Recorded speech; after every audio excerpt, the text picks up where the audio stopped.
All right, so through the first few days of training camp, the defense has probably gotten the better of the offense to a good amount. Defensive ends, especially. I mean, Will Anderson's just Will Anderson was a guy who in high school was banned from practice because he screwed up the offense's drills so often, and there's a little bit of that going on right now. So I'm not going to tell Will to slow down or anything. I will tell the Texans offense, hey, when the pads come on. You've got play action at your disposal. You can actually lower your pads and get into guys. You can inject a little bit of doubt into the defenders' minds. And Nick Caley seems to have been thinking the same thing. He was asked on what he's hoping to accomplish from the offseason and training camp. Here was his response. Yeah, I mean, more time with the guys in its simplest form. And then obviously once we get through this acclimation period, get the pads on, really get to see the physicality, get to see the pads come to life and, affect the run game, play action, stuff like that. Yeah, get the pads to come to life. This is what I need to see, okay? We've heard from Titus Howard. We've heard from other offensive linemen about, hey, they're going to run the ball. They're going to be physical. They're going to be focusing on double teams and gap scheme and power football and all of that. Let's see it, okay? The Texans defense was better against the run than a lot of people realized last year. I know people are worried about the defensive tackles, but there's a chance to inject some physicality into training camp where nowadays they take a full week to acclimate and go in no pads. I have been encouraged that the fact that Will Anderson has been able to excel well, not having the physical element to his game, that speaks to what he's been working on getting on edges and everything. I get a little bit nervous that the offensive tackles haven't really been able to limit him as he's doing all the athletic stuff, but injecting some physicality into it would be really, really nice to see. It's going to be lively tomorrow. On balancing the message to players while making assessments of them with limited practice before roster cuts. That was how the question was phrased in the transcripts. Wait. Yeah, I mean, we're all a byproduct of our experiences. You guys ask why I don't coach, and partly it's because they wouldn't let me drink at night like this.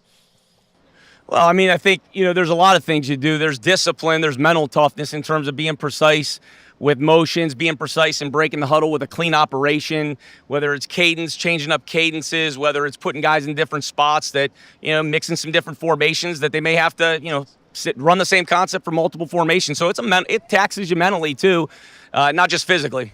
Yeah. Cadences. That's a big one.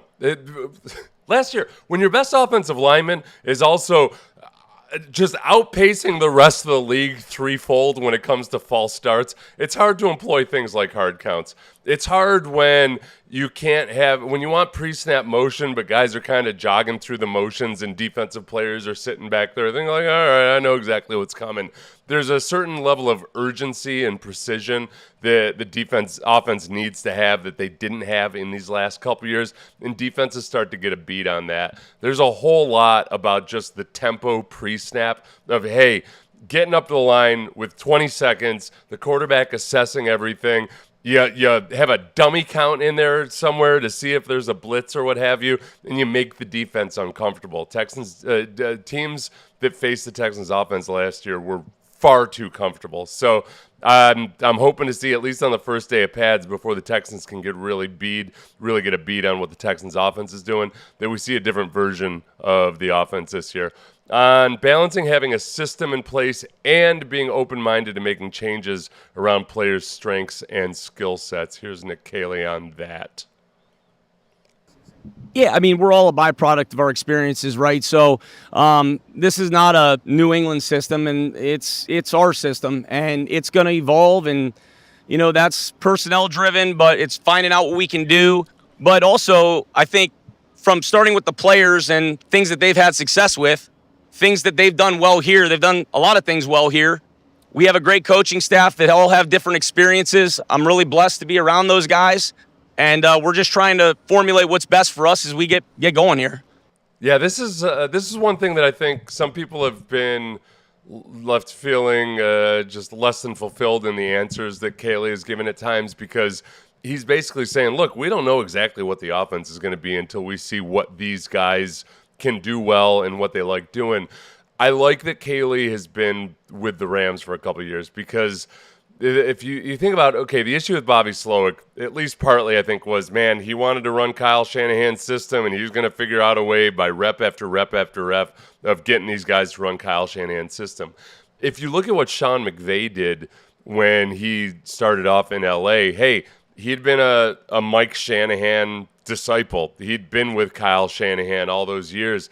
He got to L.A. and he said, well, gosh, you know what? We'd love to run two tight ends and heavy formations, but the reality of the matter is we've got more good wide receivers than we have good tight ends, and we're just going to become a 3 wide receiver system. And they changed it. He just changed it because that's what suited his personnel. And then he evolved over time too to move away from the outside zone scheme over these last couple of years. And Nick Caley was a part of that. So I think Caley has been in a couple places where adaptability was the scheme, and that you don't know exactly what your scheme is going to be. Sometimes really until midway through the season when you've figured out, okay, this is what we're good at. This is what we need to stay away from. That's what Tom Brady's offense was. You couldn't really typecast it as any one particular type of offense other than that they figured out what guys could and could not do, and then they leaned into that as the season went along. So I'm hoping that Kalen has that same level of adaptability, because that's basically what DeMeco has flat out been saying, that without saying it outright. When DeMeco talks about how important it is to be able to make adjustments, how important it is to be able to do all these things that Bobby Slowick really wasn't doing a good job with. I think that was a big reason why he hired Nick Caley. So offensive line, obviously, just wide open right now. There's genuine competition going on everywhere, except I think probably right guard. I think Titus Howard, if he ends up playing guard, like that's his job to lose. Everywhere else, it's wide open. Caley was asked on when he thinks he'll decide on his 5 offensive linemen. I think it'll manifest itself, to be honest with you. I think it'll naturally happen. There's a progression. We got really good competition right now. So I think we're just trying to give as many reps. And again, once we get the pads on, I think that's the truest measure of the evaluation part of it. But I've been really pleased. I know we've been really pleased with where they've grown, and we've got a really good group of guys that are hungry to learn. Yeah, the Ariante Irissery, I think, is the biggest mystery dude right now. He's played left, he's played right.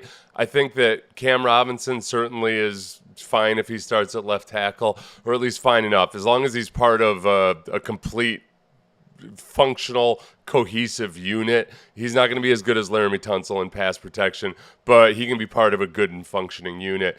Ariante Irissery competing with Blake Fisher at right tackle and Trent Brown, not to mention multiple other guys, but I think Trent Brown might be the big wild X factor there. That he's older, he's coming off of a patellar tendon tear, and yet he has the most experience and the most pelts on the wall. He's played in New England before. Not calling it a New England system, okay, Nick? But he's got some familiarity with these guys. So it's wide open, and it's a stark difference from what it was last year. Last year, Kenyon Green, he's your starter at left guard. There you go. And I don't know why. I don't know why that was the case. I think Juice Scruggs, in hindsight, I should have been more critical of them just plopping Juice Scruggs down there.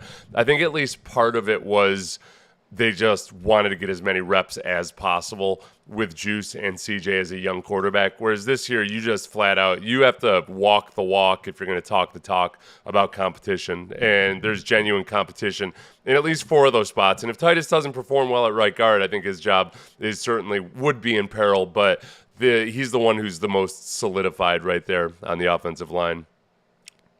On balancing a consistent group with the offensive line versus rotating different players in the starting 5 positions, having guys play multiple positions, all of those. We'll listen to Nick Caley's answer, and this is one where I've changed my ways a little bit. I'll explain.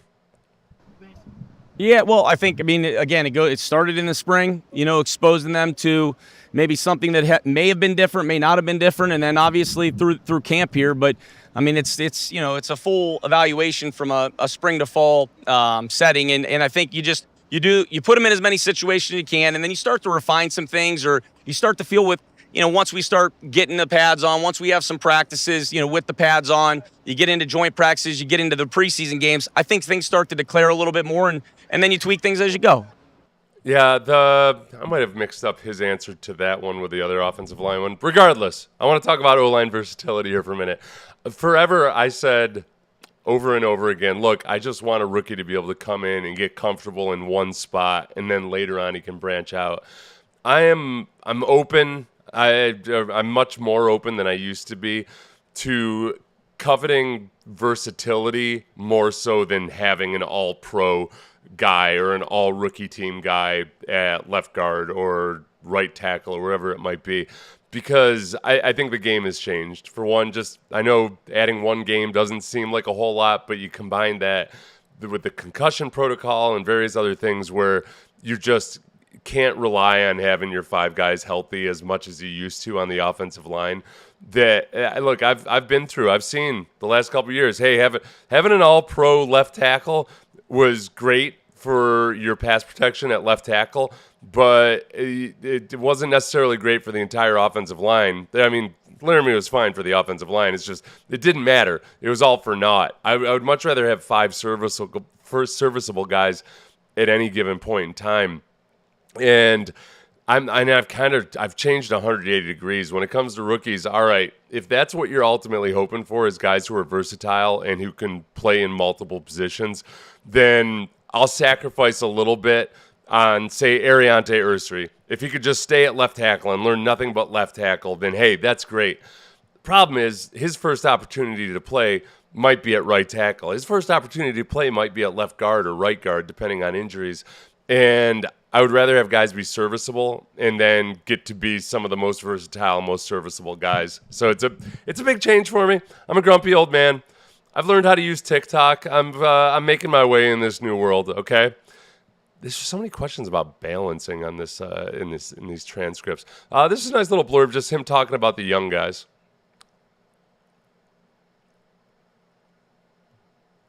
Those young guys have come in and you got to kick them out of the building. They're great human beings. They've got great pedigree. They're made of good fabric, and it's a lot of fun. Yeah, just for me to have a feel-good moment, I think that Nick and D'Amico have really done a good job of identifying guys who are genuinely hard workers, not just Instagram workers, not just hashtag grind workers, but guys that actually are genuinely nerdy and passionate about football nerds. Jay Foreman. Oh no, Jamie Sharper used to say that about Jay Foreman. He used to say, "You're just a football nerd, man," because Jay was just all about football all the time. A couple linebackers from back in the day, kids, first few years of the Texans, and those are the kinds of guys you want. Jay Foreman was one of the black shirts at Nebraska. It was just psychotic whack jobs, really, really like psychotic in a way that you could not get away with these days. Those guys, the defensive linemen especially, with those old Nebraska defenses. I can't even repeat some of the stories that I heard about those guys. Not because I'm afraid of violating anybody's trust, but I think that I would get flagged from the transcripts in this. It's just back before they got rid of a lot of hazing, okay? Just some sick stuff. Those guys were psychotic. I feel like some of those guys would have fit on this Texans defense, and hopefully the offensive line. I want that offensive line to have the same mentality as the defense. I want them to be very swarmy. And this is just a simple thing that he said that I agree with wholeheartedly about veteran leadership. Whatever level of football it is, when your best players are your hardest workers, it kind of sets the tone for everybody else. And we've got really, really good people here that work hard, that love football, and we're just trying to keep it moving in the right direction. Yeah, I mean, there you go. I think I shy away sometimes from talking about culture because so many coaches talk about it, yet very few really know or understand how to develop a culture. I think that D'Amico and Caserio have 100% committed to genuinely believing in living what they preach about taking guys who fit the mold, who fit the culture. Nick had said during one of the in the pre-draft press conference that their draft board might be smaller than a lot of teams or most teams, and I think that's because they probably boot off some guys that don't have character issues per se, but just have football character issues. And, remember back in the day, the Texans would it seems like every year they would take a guy in the third round that had first round talent, but he slid to the third round for some reason. And then after a couple of years, he'd be on the Texans and you'd realize, this guy does not get it. This is there's no level of urgency here with this guy. I can see why he dropped to the third round. I don't think the Texans bother messing with those guys anymore. I think they're completely off the board. So there's much less of a chance you're going to get one of those guys. One of you guys asked a question about running back usage. Here it is. Are we going to see some bootleg plays and running back screens? Yes. And now I'm curious though, Pete. This is one thing I always see people say that they want to see bootlegs, and they run bootlegs. So I think sometimes what people are saying is they want to see successful bootlegs, because the Texans ran plenty of bootlegs the last couple of years, and it's just they weren't always successful. So I never know exactly where that question comes from. Like every now and then I'll see the Texans run a boot successfully, and I'll see on social media people say, finally, a bootleg. And I'm like, they ran like 3 in this game before that bootleg. So I think what you mean is, are they going to run successful bootlegs? I hope so. But now a big part of that is, all right, can they successfully establish the run? Can they successfully get the linebackers to bite on bootleg? That's the problem. So by all means, yes, they'll run them. But can they run them successfully? It's that, yeah, they've got to bait the linebackers. They've got to bait the safeties enough to set up the play action. Running back screens, look, they drafted Woody Marks. And with Joe Mixon injured, I know my beloved Cody Stutes and I might disagree on this. Cody had basically said that the Texans were negligent in trying to get running back depth this year. It's just, where I disagree is this. This is the exact same thing people were saying about the safety position last year after they had drafted Kalen Bullock. And lo and behold, Kalen Bullock ended up being a huge part of that very, very good defense. And I think likewise, Woody Marks, yes, he's a third-round pick. And yes, they think that my fourth-round pick, excuse me. And they hope that he pays dividends for him. I think that Nick Chubb is still very much might be hugely spectacular or might not be the same guy he used to be. Dameon Pierce, and how does he fit in this scheme, which probably, I think the way the offensive linemen are talking about what they're emphasizing, I think it's going to be a scheme that suits Dameon Pierce a lot better. And then you've got Jawar Jordan and all the other guys out there. So I'm not, like, running backs are, how could I say this? Running backs are like a particular female body part in that, look, the vast majority of them are just fine, but there's that 1% that you'll leverage a fortune for. That you'll go 100%. You will sacrifice everything to get that 1%. The rest of it's all just fine. And there's a lot of running backs out there that are just fine. That given the right environment, they'll be perfectly functional. We're not in a position where we want to believe that, because we've watched guys like Joe Mixon get hit behind the line of scrimmage at the second or third highest rate in the league last year. So it took superhuman efforts for Joe Mixon to have a 1,000-yard season. If they can actually get the rest of the offense working the right way, you don't have to have superhuman efforts out of guys. And you can pick up running backs here or there at the draft, at the cut downs via trade. Like that's where running backs are. There's your Derrick Henrys, there's your Saquon Barkleys, but by and large, the rest of them are like, all right, we can go out and find one. All right, we're not gonna forego a prenup for any of them. Let's see, got to be drafting 3 O-line guys next year. The really good, Swearinger is probably a good example of the guy that I was talking about earlier.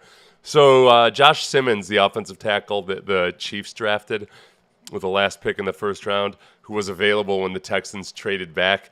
I saw a report that he's doing really, really well in training camp. Now, I don't know if the Chiefs have actually been in pads yet, so I'm going to take that with a grain of salt. But I had a flashback immediately to it would be like the inverse of Kenyon Green, I suppose, where they traded back. Kyle Hamilton was still on the board. The Texans didn't draft Kyle Hamilton. They drafted Kenyon Green. And we see what the difference in those two scenarios was. So the Texans this time trade back. Could have had Josh Connerly, the offensive tackle. Could have had Josh Simmons. The big question is, even though this isn't tit for tat directly related, but they ended up taking Ariante Ursery and trading up for him in the second round. Does Ariante Ursery work out? If he does, then I'll feel great about it. If Ariante Ursery doesn't work out and Josh Simmons or Josh Connerly ends up being awesome, it's going to feel eerily similar to the last time the Texans traded back and drafted Kenyon Green and it didn't work out. So it's on you, Ariante Ursery, okay? My mental health, damn it. Let's see. Thank you, sir. Oh, yeah, no problem, Pete. Yeah, I didn't mean to. Hopefully I wasn't being too brusque with my answer there. Everyone says the running game opens up the passing game. Isn't the opposite true? Why don't we come out slinging? It's both, man. Because and this is the problem. I think this is one of the arguments people get into. It's the same as when people try to say that sacks don't matter. Because actually, pressures are just as valuable over time. Go die, okay? Nothing kills a drive short of a turnover better than a sack, okay? Sacks matter. They are huge. The EPA, the expected points added by a sack, is 5 times in individual pressure. But you got to get a lot of pressures to yield sacks as well. So people try to create an argument out of something that doesn't need to be the case. It all depends on what your scheme is, what you're planning to do, how you want to set things up. Yes, there are plenty of offenses where they use the pass to set up the run. Here's the key with that, and this is the problem. You still have to be able to credibly run the ball. So if you can't pass the ball well, or even if you are passing the ball well, but teams decide to take away the pass, like happened with the Texans last year, okay? They're playing nothing but cover 2 against the Texans. Nobody faced more cover 2 than the Texans. You know what you can do versus cover 2? Run the freaking ball at 5 yards a clip. It's easy. It's easy. Except for the Texans. They sucked at it. So there's a balance. And if you're a team like last year with the Texans, they want to line up in all these heavy formations and invite extra players into the box. Joe Mixon saw a lot of loaded boxes just by virtue of the Texans' personnel groupings or formations, and they couldn't piss a drop. So, you have to be able to run the ball at some point. So if you're Pat Mahomes and you got a really awesome passing offense, and by all means, yes, and your screen game can be some semblance of the passing game as well, but you still also need to be able to take advantage of opportunities to run the ball when you run the ball. There's just way too many people out there looking at football like it's on a spreadsheet and pointing out, well, actually, you should be passing the ball 90% of the time, as if analytics doesn't exist in the NFL. The problem with the thinking is when they look at their damn spreadsheets, they don't account for the fact the way the game is actually played on the field and how players in the front 7 or safeties actually respond to the run game or where their eyeballs go. And it's infuriating. I'm not taking this out at you, Alex. It's just if you're a team that wants to set up the play action, you don't have to, because this is the other thing the stat nerds will say. They'll try to say, well, actually, effective running, it's not actually correlated to effective play action. That's bullshit. It's 100% bullshit. Partly because what happens is, right, if teams respect you as a running team, then they're going to load up more against the run, not just by formation, but psychologically. And you might not be running the ball at 5 yards a clip, but defenses are committed to stopping the run, and that opens up the play action. And all it takes is a half step by a linebacker. All it takes is a little bit of hesitation. So there's my answer to your question.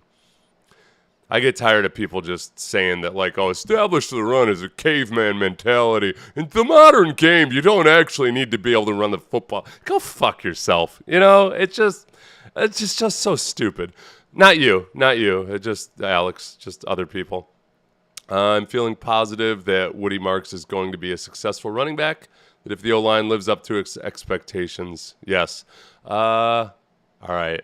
I got to get going. I forgot it's 10:39 your guys' time. God bless you for staying awake. I got to get up for a 6 a.m. show. Everybody get your sleep. Big day tomorrow.